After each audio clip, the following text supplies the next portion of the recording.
It's a sick, sad world. This is Moggie, and let's talk about feminism.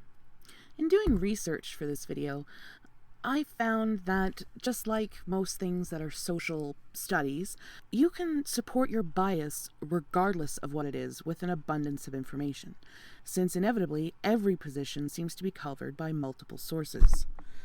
For myself, I was completely against feminism.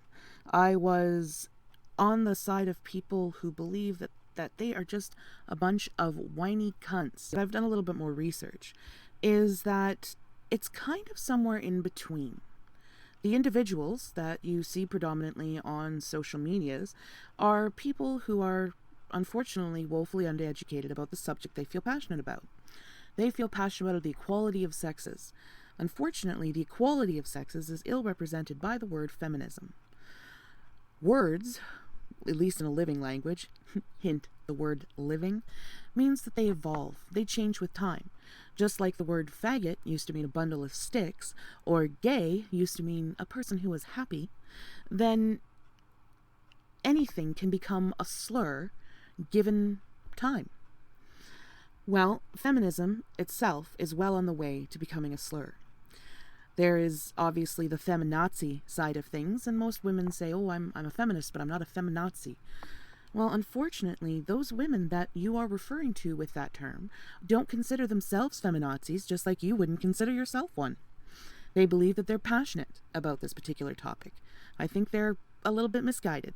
Oh, who am I fucking kidding? I think they're ridiculously misguided. There does not need to be this us versus them mentality between the genders. It's divisive, and it is destroying any kind of relationships we could maintain as individuals.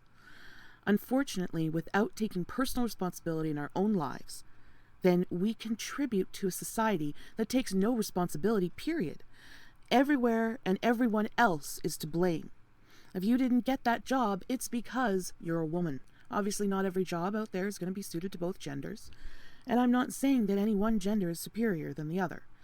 At this point, honestly, we need to evaluate the strengths and acknowledge the weaknesses that either gender may possess, understanding that individuals are different than speaking about the gender as a whole. In Canada, they've changed our family law to reflect parent and guardian rather than father and mother. While changing the language is a very good step, unfortunately, the people enforcing that language are not caught up to the language that the law is representing. The attitudes and people behind these things are not representing the progressive changes of the words.